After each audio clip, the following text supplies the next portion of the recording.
porque Jesús no solo, eso es la creación de Adán, pero donde dice la Escritura que somos uno no es en Adán. Eso es un tipo de unidad, ¿no? Por ejemplo, los musulmanes afirman eso y alguna vez la Iglesia ha dicho, oye, somos todos descendientes de Adán, ¿no? O sea, pero cuando van a la Escritura del Nuevo Testamento, ¿qué dirá? Que la unidad es en Jesús. No dirá, porque somos uno en Adán, todos somos hombres. En Adán todos somos hombres, lo dirá para decir, en el hombre terreno, es decir, el hombre que pecó, igual que todos estábamos en él, y ese pecado nos afectaba a todos, cuánto más, esa expresión es importantísima, cuánto más en el hombre celestial, el hombre que viene del cielo, el hombre que viene del cielo, por una sola de sus acciones hemos sido todos salvados. ¿Cuánto más? Es decir, tiene una primacía el hombre que viene del cielo que el hombre que sale de la tierra. Dios crea al hombre, vamos a decir, al primero de los hombres, ¿no? Vamos a decir, pero él mismo ya es una concreción, de la tierra y soplando. Y fíjate, ¿por qué tiene, no solamente en su pensamiento, sino por qué está plasmando, que es la expresión que además usa San Ireneo, plasmando, ¿qué está plasmando? Está plasmando a su hijo. Su hijo está siendo, vamos a decirlo así, ¿vale?, reproducido. Es una expresión de la teología, o sea, no es esta palabra participación y reproducción no biológica, para entendernos, ¿no? Es una de él. Es que bien, de hecho sí, es muy bonito eso. En el medievo hay alguna de estas cosas donde se ponían las columnas, un capitel donde está Jesús haciendo al hombre, Jesús, el Hijo, haciendo al hombre, y Jesús tiene el mismo rostro que el hombre al que está haciendo, ¿no? Como un barro que está formándose así el rostro, y el cuerpo entero de Jesús le está formando y el rostro es el mismo. Es como una reproducción de él. La humanidad de Jesús, él es el Cordero previsto antes de la creación del mundo, preexistente. No solamente como palabra eterna del Padre, sino en su humanidad. Es el primogénito, el primer hecho. Y por eso es el primer salvado. Por eso cuando Él es salvado, sacado de la muerte, todos somos sacados en Él. Porque es que todos somos en Él. No es como por una asociación que Él hace y dice, mira, o Él se encarnó por solidaridad con nosotros, pero como quien toma algo extraño, ¿no?, que no le es suyo. No, es todo lo contrario.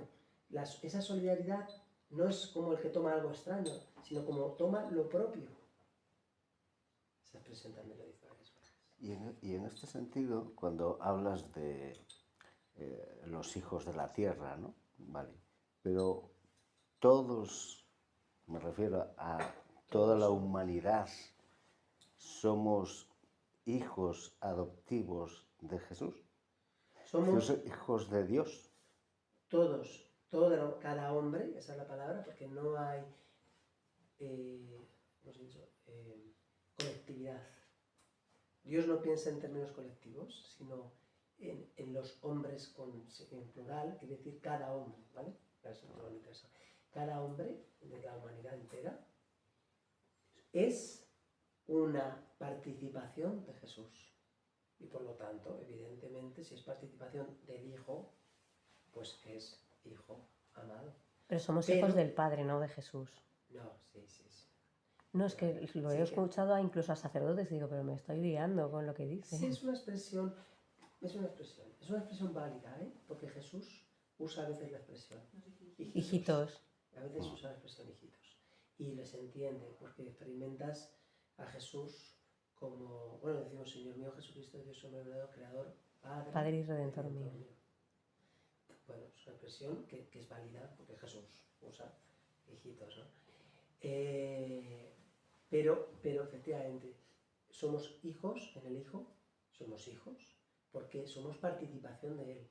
Pero eso es lo que hemos perdido con el pecado. Eso es con lo que esos primeros hombres, en plural, hombres, esos primeros hombres, rechazaron la paternidad de Dios.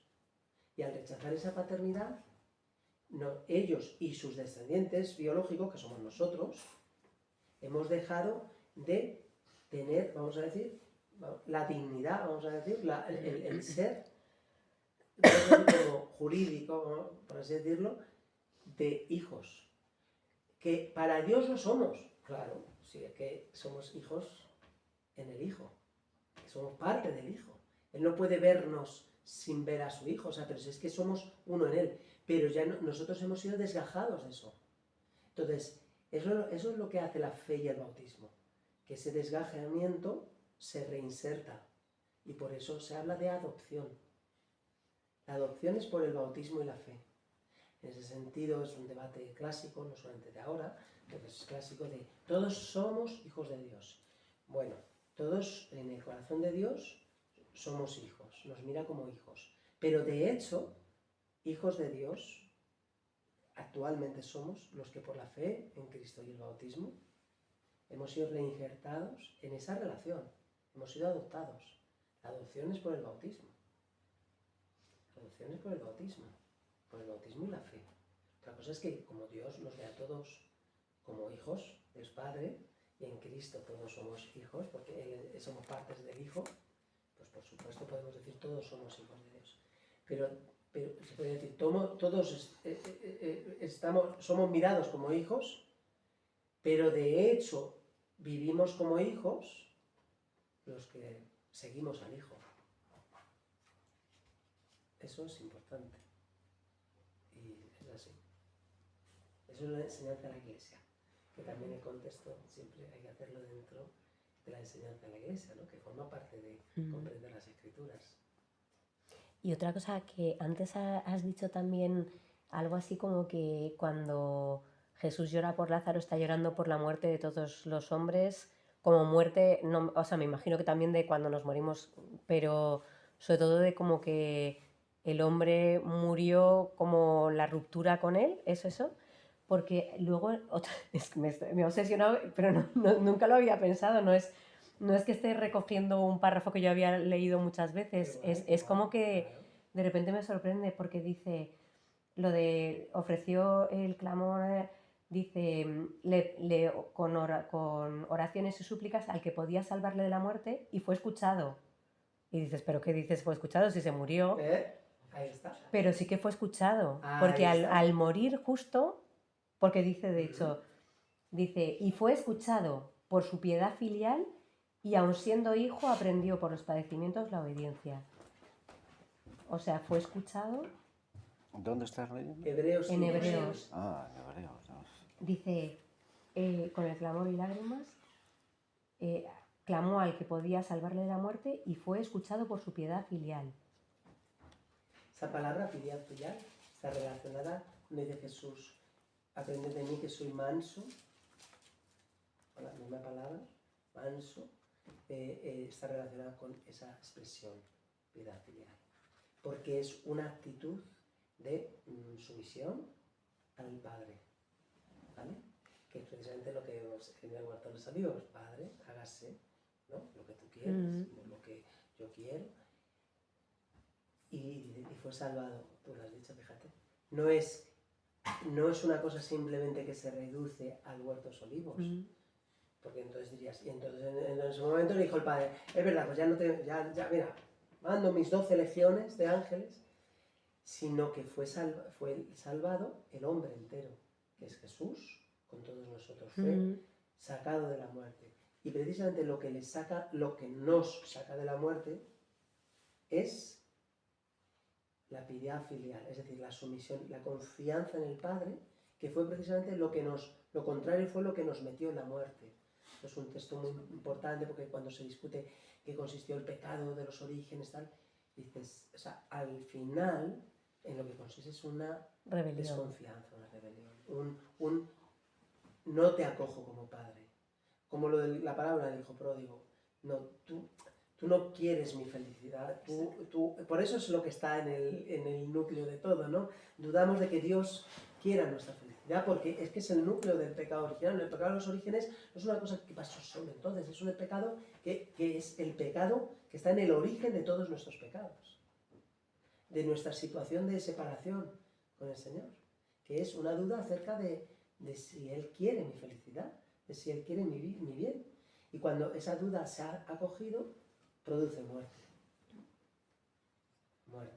Y no solo físicamente, sino muerte. Muerte es lo contrario a vida, ¿no? Entonces, por eso el último de los enemigos, dice el libro de Apocalipsis, el último de los enemigos será vencido, no lo dice San Pablo, será la muerte. El enemigo final no es el demonio, no es el mundo. Fíjate que ni siquiera es el pecado que podría, aunque se identifica prácticamente. El enemigo final es la muerte. Es muy fuerte, ¿eh? El enemigo final, porque la muerte está identificada como lo contrario a la vida. O sea, nos hemos hecho muerte en la medida en que desconfiamos, entonces lo contrario, lo que deshace ese nudo, ¿no? Dicen los teólogos así del medievo y tal, lo que deshace el nudo de Eva es el hágase de María, ¿no? Pero no solo en la encarnación, sino hasta el final. Por eso es tan importante el hágase de María al pie de la cruz. La nueva Eva, junto con o la verdadera Eva, diríamos, eso es otro temazo, pero bueno, con el verdadero Adán. Lo que deshace el nudo de Adán, que es el que finalmente tenía la autoridad, ¿vale? En el inicio, porque Adán podía haber dicho, tú has tomado de esto, pero esto no está bien, Eva. Entonces, porque es a quien Dios le había dicho, ¿no? De este árbol, no tomes. O sea, él siempre había oído la voz de Dios, la instrucción de Dios. Y el hombre olvida esa instrucción. Lo contrario es la piedad filial, la mansedumbre. O sea, es una actitud, escucha, ¿no? Dice, escucha Israel, o sea, presta oído, ¿no? Ese acto de inclinarse para escuchar, es el mismo contexto, el campo de significado es el mismo. Es que me someto, soy sumiso, soy manso, escucho, me fío, Padre, me abandono en tus manos, Padre. Y eso es lo que deshace el poder de la muerte. El poder de la muerte. El poder de la muerte. Por eso, todo del 13 al 18, Jesús está todo el rato hablando de la vida. Precioso. Hablando de la vida. Eso es la última cena. Vengo a traeros vida, para que mi alegría esté en vosotros. La gloria que tú me diste, Padre, que sean glorificados. Glorifícame a mí para que yo les glorifique a ellos, ¿no? Juan 17. Sí, del 13, en el fondo, hasta el Impresionante. 17, es una pasada. Pienso que el Evangelio de San Juan tiene 21 capítulos, aunque se los hemos puesto nosotros, que no existían en el original, pero y 4 de los capítulos, que es, vamos, prácticamente una tercera parte, o una cuarta parte, lo que sea, una quinta parte. Claro, tengo mucho que decir. Que ahí hay un texto, y está hablando todo el rato de vivir para que tengan vida. También nosotros que seguimos al Hijo, ya sabemos dónde está la vida y cuál es el camino. O sea, precisamente es esto, es la confianza, es decir, hágase, ¿no? A propósito, que en este Evangelio hay alguien que obedece, ¿no? Lázaro. No solo se murió, pobre, también obedeció.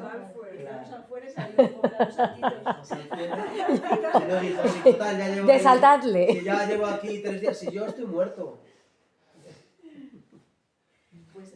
Pero tiene profundidad esto también de no creer, ¿no? Realmente es que Marta y María, bueno, María un tal, vale, y conmovió a Jesús, Pero tanto Marta como María realmente en el fondo no está, porque le echó una bronca. María le echó una bronca a Jesús, oye, ¿cómo? O sea, Bueno, tú... María también. Bueno, Los María, dos, María, las María dos. también. María también es Lo habían hablado entre ellas. Eran mujeres, vamos, o sea, como mujeres. Sí, se ve la mujer claramente, ¿no? Esos que estaban las dos hablando de eso ya desde que se murió ya está. Y en el fondo la conclusión que podíamos, de alguna manera, es, joder, pues llora porque, joder, es que no le creen a Jesús. ¿Cuántas veces tengo que decírtelo? No te he dicho Podría que... ser, hay personas que lo han visto así. Yo creo que Jesús Yo- era porque la Hemos ido al texto, Sí, no, hemos no, visto los uf, verbos, esto es- en qué momento se dice cada cosa. O sea, al final no, pero es el drama por el ¿Podemos hacer preguntas? Anda, pues no sé qué hora es. Mari Carmen, Menos 20. tenemos que ir a comprar. Ya. Porque es de otra cosa, ¿verdad? Sí. Entonces apúntala, porque Para la siguiente vez. así, eso es. Sí, nos vamos a ir terminando para preparar todo, que yo creo que nos vamos a bajar abajo, que somos bastantes y tener allí la misa y de vigilia, ¿no? ¿A misa de vigilia? Vamos a hacer vigilia de la ascensión, las grandes fiestas. Se conocen por Vamos a sus hacer fisuras. vigilia, ¿no? Pues hacemos la misa, o sea, en las vísperas, que vamos a hacer, a ver, estos que cantan de Arpadé y que cantan muy bonito, Ah. pues,